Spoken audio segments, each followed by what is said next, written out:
نحمده ونصلي على رسوله الكريم أما بعد قال الله تعالى في القرآن المجيد والفرقان الحميد أعوذ بالله من الشيطان الرجيم بسم الله الرحمن الرحيم ثاني اثنين إذ هما في الغار إذ يقول لصاحب لا تحزن إن الله معنا صدق الله العظيم.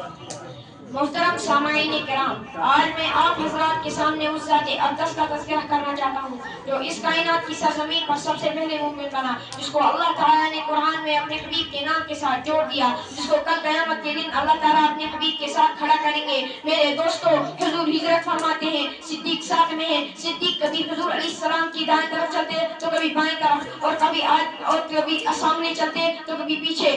حضور اپنے جانثار کو محبت کی نظر سے دیکھتے ہوئے فرماتے ہیں، صدیق یہ کیا کر رہے ہو؟ کبھی میرے سامنے چلتے ہو اور کبھی میرے پیچھے، اور کبھی میرے دائیں طرف چلتے ہو تو کبھی میرے بائیں طرف.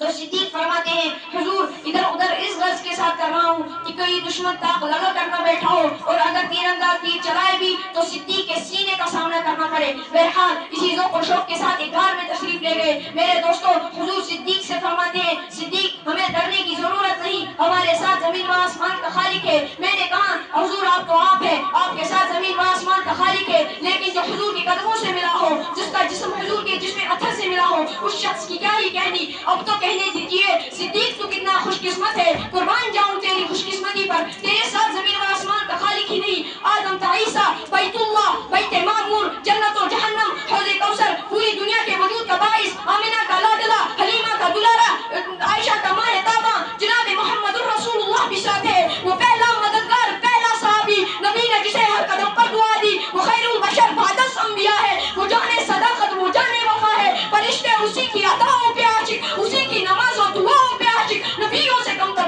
اماموں سے اعلیٰ، محمد سے ہر دم وفا کرنے والا، بشر کی شرافت کا معیار ٹھہرا، صداقت کا اونچا و مینار ٹھہرا. وہ چلتا ہوا ایک باب حرم تھا، وہ سارا کا سارا تھا قرآن جیسا. کہے کچھ یامین اس کی دعا پر، وہی ثانی اس نے کہا ہے مخاطب، جھکاتا تھا سر عمر اس کے آگے، کھڑا ہو کے شام و سحر اس کے آگے. وہ کتنا بڑا ہے خدا جانتا ہے، وہ کیسے بنا ہے خدا جانتا ہے. ہائے افسوس اسی صدیق پر جھوٹ باندھا جا رہا ہے اور میرا جوان خاموشی کے ساتھ سن رہا ہے. ارے وہ صدیق ہے جو گھر میں اپنی اہلی قربان کرتا ہے لیکن حضور پر آنچ نہیں آنے دیتا، اور میرا روح تو اسی صدیق پر زبان کھولتا ہے. ارے وہ صدیق ہے جس کی گود میں نبوت والا سر ہوتا ہے. یہ وہ صدیق ہے جس نبی پر اترنے والا قرآن آسمان و زمین یہاں تک کہ پہاڑ بھی برداشت نہیں کر پائے. اس قرآن پر سب سے پہلے ایمان لانے والا یہی صدیق ہے. لہذا سامعین بات تنقید، ہم سبھی صحابہ کو معتبر سمجھتے ہیں اور برحق سمجھتے ہیں اور صدیق کو سب سے افضل سمجھتے ہیں. یہی ہمارا عقیدہ ہے، تھا اور رہے گا. جس کو صدیق ہی خود خدا نے کہا، اس کو صدیق ہی مصطفیٰ نے کہا، اس کو صدیق ہی سب اولیاء نے کہا. میں بھی کہتا ہوں صدیق صدیق ہے، جو نہ مانے وہ صدیق ہے. اللہ تعالیٰ سمجھے.